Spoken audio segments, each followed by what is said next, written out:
بسم الله الرحمن الرحيم. الحمد لله رب العالمين، والصلاة والسلام على أشرف المرسلين نبينا محمد وعلى آله وصحبه أجمعين.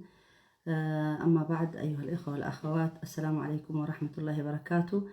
أوجه حديث اليوم لكل العالم من المسلمين والمسيحيين وغير المسلمين وغير المسيحيين، كل البشر، كل من يسمعني، كل من يستطيع أن تصله رسالتي هذه.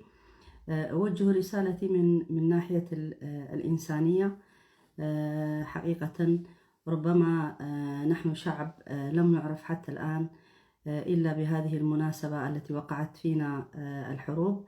الحرب من قبل دولتنا، من قبل من المفروض منه أن يحمينا، هو الحكومة الإثيوبية ضد شعب التيغراي، الشعب العزل الذي وقع فيه المجازر والمآسي، ووصل الخبر إلى العالم كله حقيقة، وتكلمت فيه الصحافات العالمية والإذاعات وكل القنوات العالمية، بما فيها القنوات الإنجليزية والعربية وغيرها.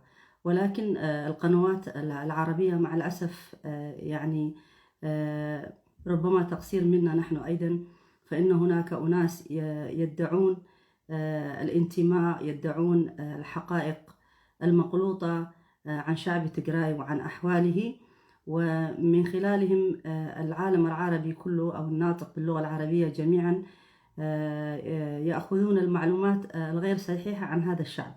فأحببت اليوم من خلال الوقفة القصيرة معكم أن أخبركم عن هذا الشعب الذي له تاريخ عريق، سواء كان من أيام أرض الحبشة القديمة، أيام أكسوم، أيام الذي ذكرهم الله سبحانه وتعالى في القرآن بسورة الفيل، أصحاب الفيل، أيام أبرهة أصبها أو أبرهة الذي جاء يهدم الكعبة، والذي تصدى له الله سبحانه وتعالى، مع أنه أهل مكة لم يحتاجوا حتى إلى الرفض أو إلى مقاومة حربية. قاوموا حربيا قليلا ولكن لم يستطيعوا على قوته، فجاءت قوة الله سبحانه وتعالى فهدمتهم، وأرسلت عليهم طيرا أبابيل، مما جعلتهم تاريخا يذكر حقيقة. هؤلاء أهل الحبشة الذين جاءوا ليهدموا الكعبة، بهذا التاريخ نذكر. أيضا تاريخ ليس مشرف من ناحية الاعتداء على الشعوب أو الاعتداء على الناس، ولكن كما تعلمون البداية كانت من أجل اقتطاب الناس، الغيرة والحسد التي توجد بين الشعوب وبين الناس التي فطر الناس عليها، وهو أن أبرهة طمع أن يكون له نفس المركز كما كان لها مكة وحرمتها وكيف الناس تحج إليها، فبنى كنيسة في اليمن القليس، فجاء رجل فلوثها بالقاذورات، فغضب أبرهة فقام ليهدم الكعبة. فلكل فعل رد فعل، فجاءت هذه رد فعل، ولكن الله سبحانه وتعالى أيضا أراد أن تكون لهذه الأرض المباركة مكة المكرمة الأنظار من كل العالم، فجعلها مباركة، وجعل هذا التاريخ الذي يذكر أصحاب الفيل أو عام الفيل الذي ولد فيه الرسول صلى الله عليه وسلم، كما أخبر العلماء يقال 2 قبل ولادته أو 2 قبل ولادته. فهذا التاريخ يذكر لنا نحن أرض الحبشة، أهل الحبشة، بهذا الموقف. فبعد ذلك جاء الإسلام في مكة بعد أن أصبح الرسول صلى الله عليه وسلم نبيا. جاء في قومه واضطهد وعانى معانا كما تعلمون جميعا تاريخ السيرة النبوية. ثم بعد ذلك رأى الرسول صلى الله عليه وسلم أن هناك في أرض الحبشة ملكا عادلا، وأن أرض الحبشة هي أرض صدق، فأمر الصحابة رضوان الله عليهم جميعا أن يفروا بدينهم بعرضهم، لأنه البلد التي ترعرعوا فيها، البلد التي يحبونها، أصبحت غير آمنة لهم.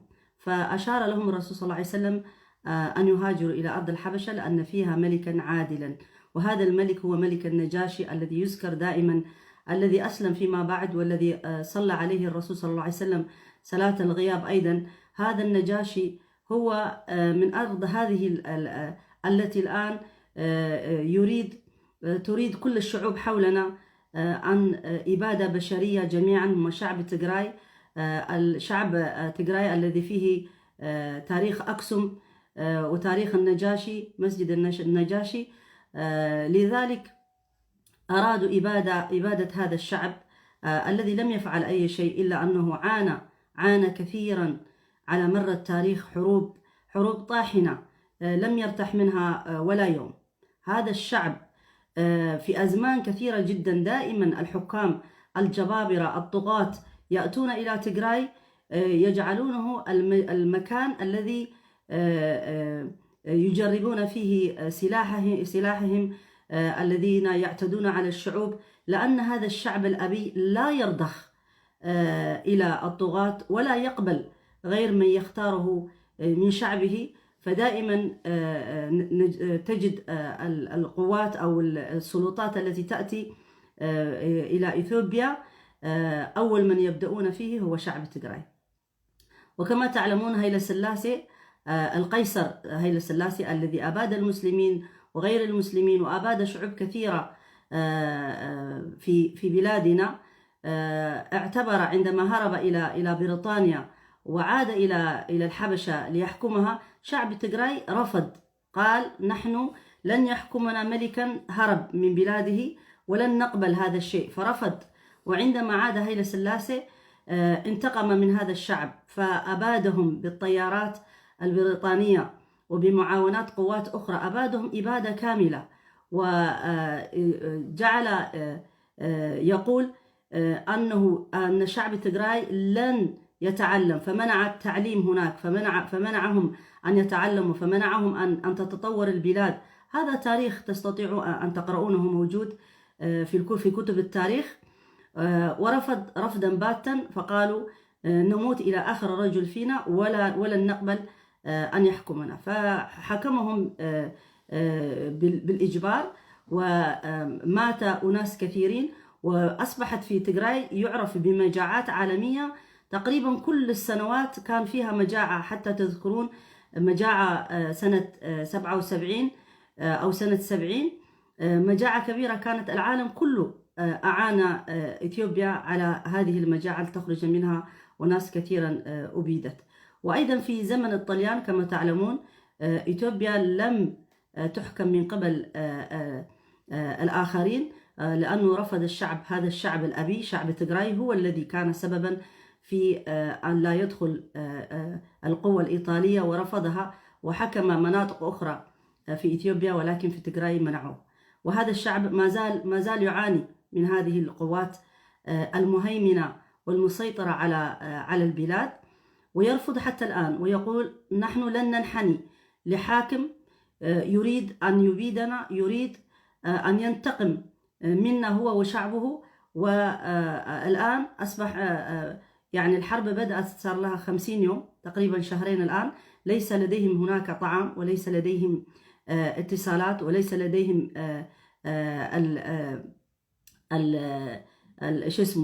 كل ما يحتاجه الإنسان من الماء. ودخلوا هناك بقوات إثيوبية، بقوات أبي أحمد الذي أرسلها بالتعاون مع إسياس أفورقي وقواته، ينتقمون انتقام، يغتصبون النساء، يغتصبون الأطفال، ويبيدون الناس، الشباب، يعني مجازر لم نسمع عنها في حياتنا في أماكن أخرى. مجازر يعني يعتدوا على الإنسان، حتى أن الجد يطلب منه أنه يعتدي على حفيدته. يعني لم نسمع في حياتنا من مثل هذه الأشياء. كيف الإنسان يطلب من جد يعتدي على حفيدته، فيرفضون ويقولون اقتلونا ولن نفعل هذه الأشياء، لن نفعل هذه الأشياء. وأبيد ناس كثير وما زالوا يبادوا، وما زال لم يأتيهم العون كما يجب، لأن هذه الحكومة، حكومة أبي أحمد، يكذب ويكذب. من أول يوم جاء فيه يكذب، قال لنا أن كل الناس ستنضم، ضم كل الناس لكن أحب أن يقلصنا نحن، أن يموتنا شعبنا نحن.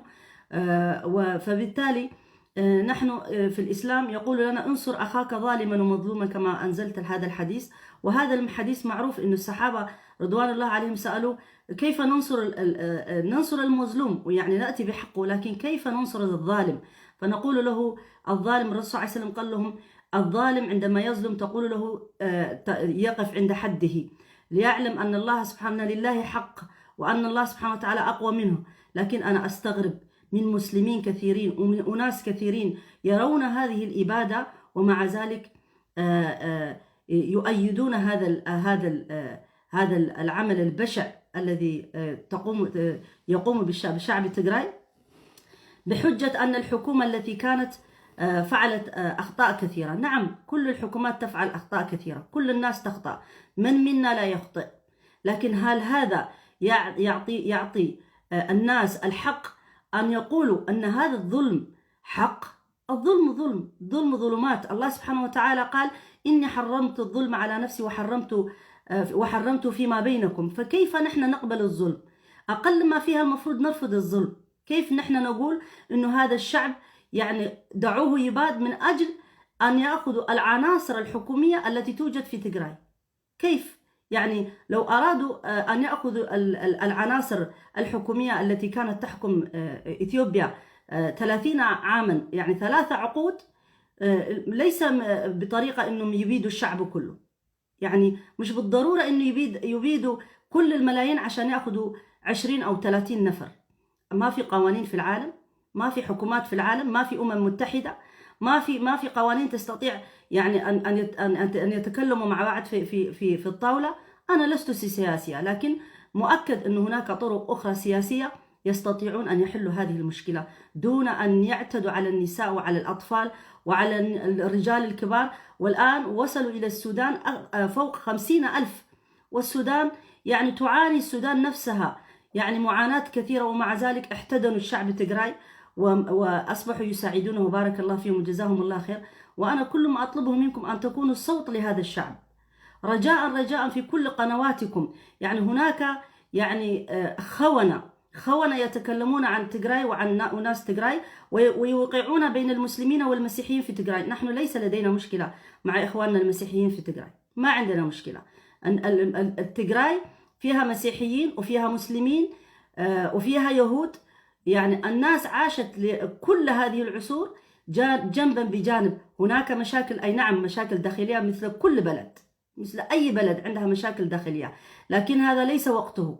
وقت المشاكل هذه بعد ما يرفع هذا الحرب على هؤلاء الناس، لما يستطيعوا يأكلوا ويعيشوا زي الناس كلها، ممكن الناس تتحاور في مشاكلهم. أما الآن إبادة جماعية يحصل لشعب تيغراي، وهؤلاء الذين يمثلوننا في كل القنوات العربية لا يمثلون شعب تيغراي، لا يمثلون أبدا شعب تيغراي. هؤلاء مع الحكومة الإثيوبية يتقاضون أموال من أجل مصلحتهم الشخصية، لن يقفوا ولم يقفوا مع المسكين ومع المعتدى عليه. فأنا أناشدكم جميعا، وخاصة القنوات الفضائية، سواء كانت الجزيرة، سواء كانت العربية أو التركية أو غيرها، أو الحوار، كل من استدعيتم شخص واحد يكذب على الشعوب كلها، أرجوكم حاولوا أن تجدوا أناس أيضا مسيحيين من تيغراي. لدينا مسيحيين ولدينا مسلمين متعلمين يستطيعوا أن يدافعوا عن نفسهم ويتكلموا عن نفسهم، ليس من يقفون ضد شعبهم، ضد الإنسانية. فأنا أطالبكم جميعا أن تقفوا معنا ومع هذا الشعب، وأرجو منكم أن تشيروا لكل الناس، لكل العالم، حتى يسمعوا كلامي، لأن أنا لست سياسية. أنا اسمي، لم أقل أيضا اسمي سعاد، أقطن في السويد، صار لي 35 سنة عايشة في السويد، وأحمد الله سبحانه وتعالى إنه هذا الشعب السويدي الذي سمح لنا بأن نعيش حاملين ديننا وقوميتنا ولغتنا، وأعطانا الحرية الكاملة. وهو شعب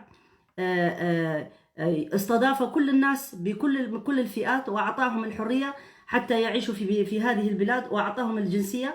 ونحن شعوبنا في بلادهم في أراضيهم من يكون المفروض حامي عليهم أصبح هو الذي يضطهدهم، هو الذي يخدعهم، هو الذي يعلم أن أوقع بين الناس بين القوميات إثيوبيا و90 أو 80 دعنا نقول إذا 10 مليون من تيغراي 90% من شعوب إثيوبيا المفروض أن يكونوا إخواننا، المفروض الذين يدافعون عن شعبنا لم يخرج منهم، ربما قد يكون خرج منهم في يوتيوب أو غيره، لا أستطيع أقول كل الناس، لكن لم يطلعوا، لم يخرجوا بمظاهرات يعني يقاوموا على هذه الحكومة، يقولون إن هذا شعبنا، هذول إخواننا، لماذا هذه الإبادة؟ بل أصبح كله وكأنه لم يعرف هذا الشعب العداء من كل الجوانب، سواء من الجيران سواء من أهل البلد. فهذا ظلم صراحة أنا لا أقبله، وأرجو من الله سبحانه وتعالى أن يكون معهم وأن يكون يعني عونا لهم، لأن الله سبحانه وتعالى مع المظلوم أيا كان مظلوم، بغض النظر عن دينه وعن لونه وعن جنسيته وعن مكانته في المجتمع. أصبحت الآن نحن وكأننا لسنا مسلمين، تقذفنا طائرات إماراتية، طائرات يعني قوات تحالفت على إبادتنا. لماذا؟ ماذا فعل الشعب؟ إن كان لديكم مشكلات مع الحكومة فحلوها فيما بيناتكم، لكن الشعب إيش ذنب الشعب؟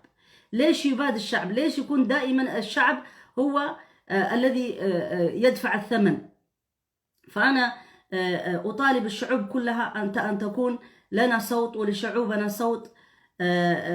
يعني تعرفوا الرسول صلى الله عليه وسلم وهو ابن 20 كان في قريش حلف الفضول تحالفوا من أجل أن يعينوا المظلومين، من أجل أن يعينوا المقهورين. فلما صار النبي صلى الله عليه وسلم نبي قال أنا لو دعيت لحلف الفضول كما دعيت يعني من قبل لذهبت إليه. حلف الفضول هذه كما تعلمون هي كانت من أجل مناصرة المظلومين، لأن أحد التجار جاء من اليمن وفي مكة، اشترى منه أحد كبراء قريش، فقال له ما حدفع لك، فطلع ينادي في مكة يعني كيف ما في أحد ينصر المظلوم في هذا المكان. فطلع أحد الناس من قريش فقال يعني ناصره، وقال يعني المفروض نجتمع في مكان، واجتمعوا في مكان كلهم، كل القبائل اجتمعت فقالوا نحن لازم نناصر. هذا قبل الإسلام، هذا في الجاهلية. وكيف أنا لا أعلم أناس مسلمين يقرؤون القرآن إن الله يأمر بالعدل والإحسان وإيتاء ذي القربى واليتامى والمساكين، ومع ذلك يناصرون المظلومين؟ أنا ما أعرف كيف هذا الشيء. الإنسان يستطيع أن يفعل ما يستطيع. انصر أخاك ظالما ومظلوما كما قال الرسول صلى الله عليه وسلم. وأيضا أن الإنسان يعني كلمة حق عند سلطان جائر، أيضا من أحد الناس اللي الله سبحانه وتعالى يظلهم الله يوم لا ظل إلا ظله، قول الحق عند سلطان جائر. قول الحق عند أي إنسان كان، يعني قول الحق، يعني نحن لا نقمط الحق، يعني لا نقول نحن الحكومة التي كانت لم تكن فعلت أخطاء. نعم فعلت أخطاء، من منا لم يفعل الأخطاء، ولكن لا يعني هذا أنه بسببها لازم الشعب التيغراي يدفع الثمن ويباد، لأن الله سبحانه وتعالى قال لا تزر وازرة وزر أخرى، لا نحمل نحن أحد على أحد. كل إنسان أخطأ فيعامل صاحب الخطأ أو صاحب الجريمة الذي فعلها هو الذي يتحملها. أنا لا أتحمل جريمة أبي وأمي، أولادي لا يتحملون جريمتي أنا، وكل إنسان يتحمل جريمته. فلذلك هذا الشعب ما زال يعاني، وما زال لم يسمعه كثير من الناس.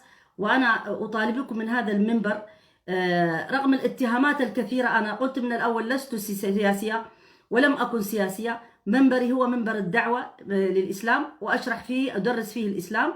ولكن لو لم يقل الإسلام في هذا المنبر قولة الحق أن الظلم باطل، فأنا لا أعلم إسلام يقبل الظلم ويقبل اعتداءات على النساء وقتل الأطفال ويعني ذبحهم كالشاة وغيرها. وطبعا هذه الأشياء حصلت في أناس كثيرين في العالم، تعرفون ما حصل لهم الإيغور وغيرهم من الشعوب، نعلم ذلك. لكن الآن هذا الشعب ليس له صوت، لا يعرفه أحد، يعني شعب فقير، يعني يحتاج من الناس معونة. ليس الآن ما نطالب معونة حتى مال، نحن نطالب منكم معونة صوت، أن تصلوا لنا هذا الصوت إلى المسؤولين في العالم، أن تستنجدوا لنا ولشعبنا من أجل إيقاف هذا الحرب وهذه الإبادة التي لا يقبلها الله سبحانه وتعالى، لأن الله سبحانه وتعالى حرم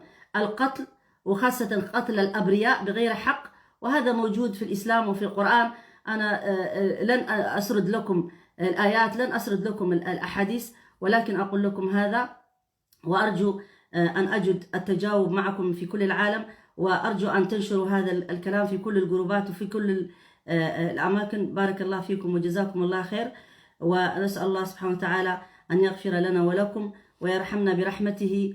وأرجو من الله أن الناس تتعاون فيما بينها وتحب بعضها بعضا بغض النظر عن كل الخلافات البشرية التي توجد بيننا. في النهاية نحن الرسول صلى الله عليه وسلم قال كلكم من آدم وآدم من تراب، وأيضا قال الله سبحانه وتعالى يا أيها الناس إنا خلقناكم من ذكر وأنثى وجعلناكم شعوبا وقبائل لتعارفوا إن أكرمكم عند الله أتقاكم. والمفروض نحن شعوب كان لابد علينا أن نتحد على الخير، لكن ما يحدث الآن نسأل الله سبحانه وتعالى أن لا يعني ينزل علينا غضبه بسبب أعمالنا، بسبب ذنوبنا، بسبب سكوتنا عن الحق.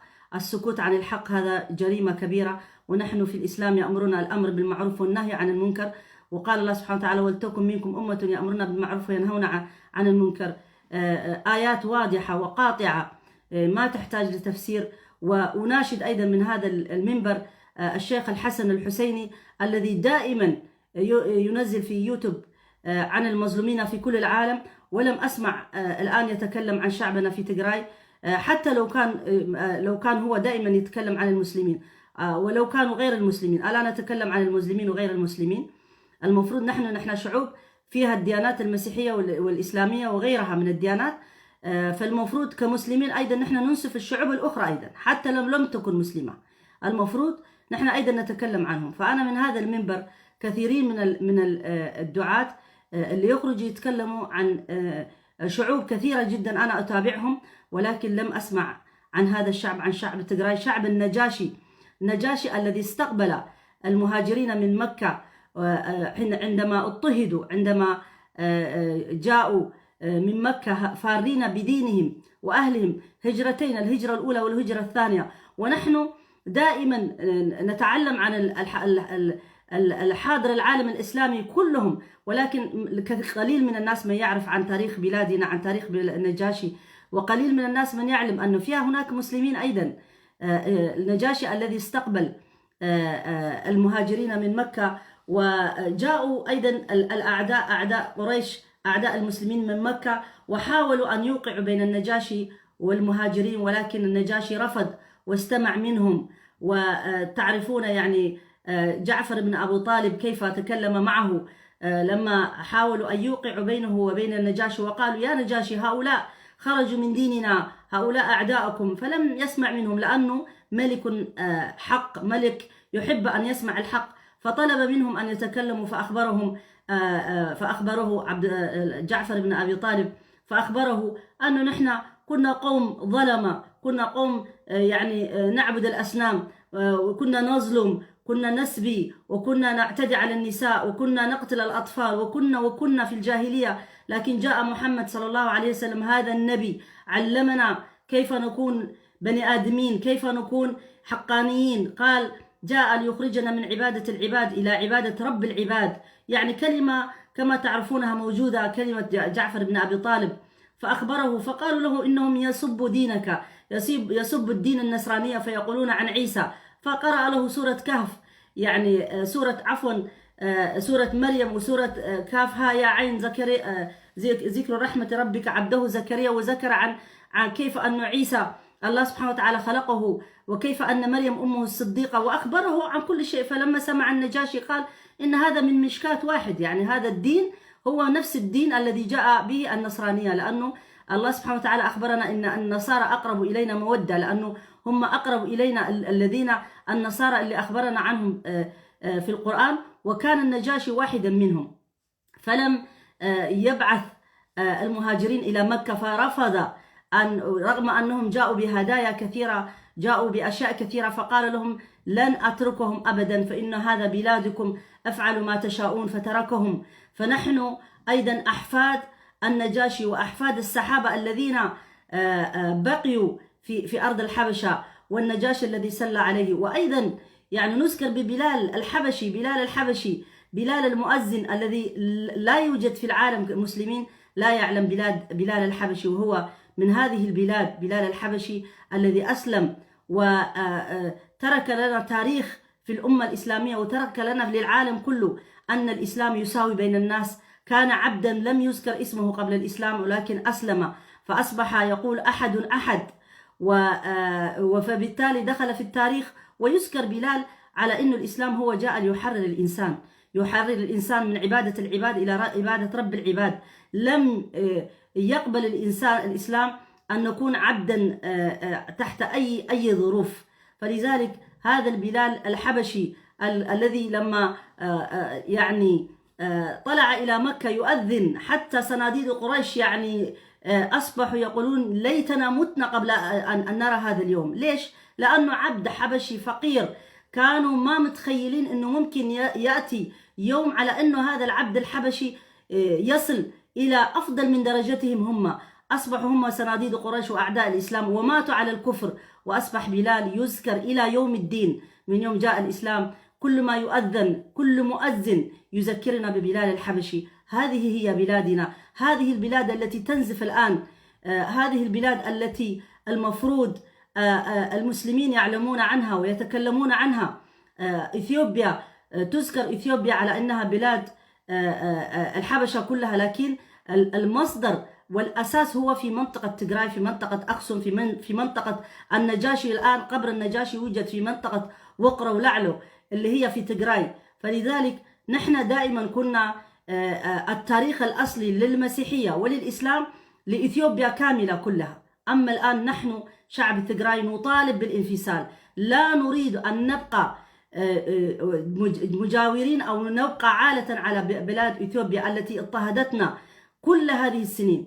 كل شعب تجراي الآن يطالب أن يكون دولة مستقلة، ولو كان فقيرا، لا يحتاج معونة أحد، لأنه ليس لديه إخوة كما كان يظن هذا الشعب. الآن نحن نضطهد من كل النواحي، نضطهد من الإثيوبيين، نضطهد من الإريتريين، نضطهد ليس بالكل، ليس بالتعميم. بالطبع هناك من الإريتريين من يساندوننا، هناك ربما بعض الناس من الإثيوبيين الذين يقولون للباطل، لا قليل ربما، لكن حتى الآن نرى نحن 80 مليون في إثيوبيا لم يحرك ساكنا عن هذا الشعب، بل القسيسين في الكنائس يعينون الحكومة. الإسلاميين من الرموز الذين كانوا كل الناس تبكي من أجلهم، حتى هم أيضا يساندون الحكومة، وقبلوا على الحكومة أن تبيد هذا الشعب. أنا لا أعلم سواء كانوا مسيحيين أو مسلمين لا يقفون ضد الظلم. أنا لا أفهم هذا الشيء. ومن باب الأمر بالمعروف والنهي عن المنكر، لا نتحمل نحن أخطاء حكومات، وليست حكومة تجراي لم تكن وحدها في الفيدرالية الحكومية التي كانت في إثيوبيا 30 سنة حكمت. لم يكن فقط ويانا، لم يكن فقط الحكومة، كان فيها الأورومو، كان فيها الأمحارة، كان فيها كل الشعوب. فكيف الآن هم يتحملوا أخطاء الشعوب قامت مع بعض ضد تجراي؟ أنا لا أستطيع أن أفهم هذا الشيء. وإن كان هم أخطأوا فيجب كل من أخطأ في هذه الحكومة أن تحاسب، وليس الشعب التجراي البريء الذي حتى الآن ليس لديه ماء. الأمهات يحضرون ماء عن طريق الفخار الذي يضعونه في ظهورهم. يعني تخيلوا الأمهات حتى الآن يعني لا توجد عندهم هناك كهرباء، لا توجد عندهم ماء. السد الذي يبنى الآن ليس من أجل تجراي، هو من أجل إثيوبيا، من أجل إثيوبيا كامل، الشعوب التي نحن كنا مشاركين فيها. فلماذا لا يكون الحق لكل الناس؟ فلماذا الشعب إذا كان أخطأوا فلماذا لا تحاسب كل من أخطأ؟ لماذا شعب تيغراي؟ ولماذا الحكومة تيغراي فقط؟ وحكومة تيغراي الذي اختاره شعبه في إقليمه لم يفعل أيضا قانونيا أي خطأ قانوني، والحكام وأهل القانون يستطيعوا أن يقولوا قولتهم، ولقد قالوا قولتهم والعالم تكلم في هذا الأمر. أنا لست خبيرة في هذا الشيء، لكن من ملاحظاتي ومن معلوماتي البسيطة أستطيع أن أقول هذا الشيء. إذا كان في حكومة تيغراي يعني قامت انتخابات نزيهة، وفي حكومة إيساياس 30 سنة لم يقم فيها أي انتخابات، فبأي حق هذا الشعب يأتي يقول إن حكومة تيغراي حكومة خطأ؟ يعني بأي حق؟ يعني ناس أقامت على الأقل انتخابات واختارهم الشعب، وحكومة إيساياس أبادت كل الناس وهجرت كل الناس، ونحن كل هذه السنين نحن معهم ونساندهم. وجاء إيساياس الآن ليبيد شعب إثيوبيا كله كاملا وشعب تيغراي خاصة، فكيف نحن نقبل هذا الشيء؟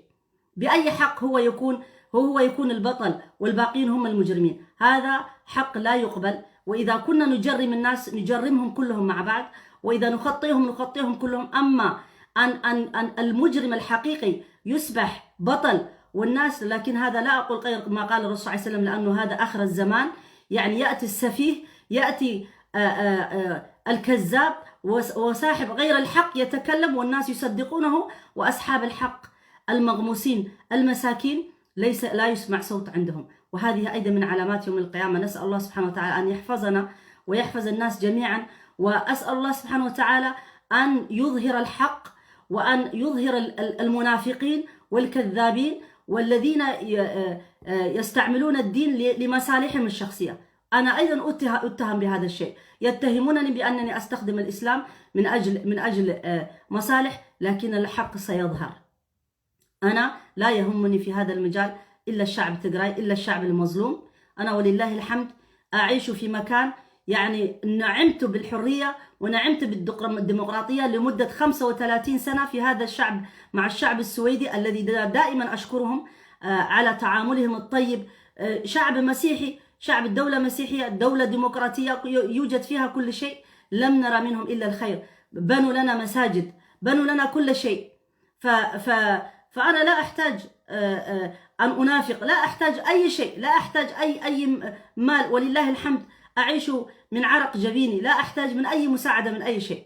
أنا أقول الحق من أجل الله سبحانه وتعالى، لأن الله سبحانه وتعالى يحب الحق ويمقت الظلم والظالمين.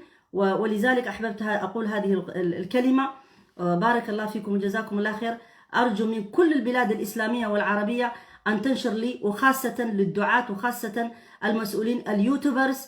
ومن هذا المنبر أيضا أشكر كل اليوتيوبرز وخاصة المصريين الذين أظهروا. تستطيعوا أن تدخلوا لطفي زكريا وغيرهم الذين تكلموا عن مشكلتنا. بارك الله فيهم، هم الذين أظهروا لنا للبلاد العربية. لكن القنوات الكبيرة لن تتكلم عنها إلا شخص واحد وشخص يكذب عليهم بالمعلومات. مع الأسف لا يشرفني أن أذكر اسمه، لأن الله سبحانه وتعالى فوق كل شيء. قل لن يصيبنا إلا ما كتب الله لنا، وهذه الدنيا ابتلاء، دار ابتلاء، والابتلاء سيمر. إن بعد العسر يسرا، إن مع العسر يسرا، إن مع العسر يسرا. ربنا قال هذا، ونحن لا نقول إلا كما قال ربنا: حسبنا الله ونعم الوكيل، حسبنا الله ونعم الوكيل، حسبنا الله ونعم الوكيل. وآخر دعوانا الحمد لله رب العالمين، وصلى الله على نبينا محمد وعلى آله وصحبه أجمعين. والسلام عليكم ورحمة الله وبركاته.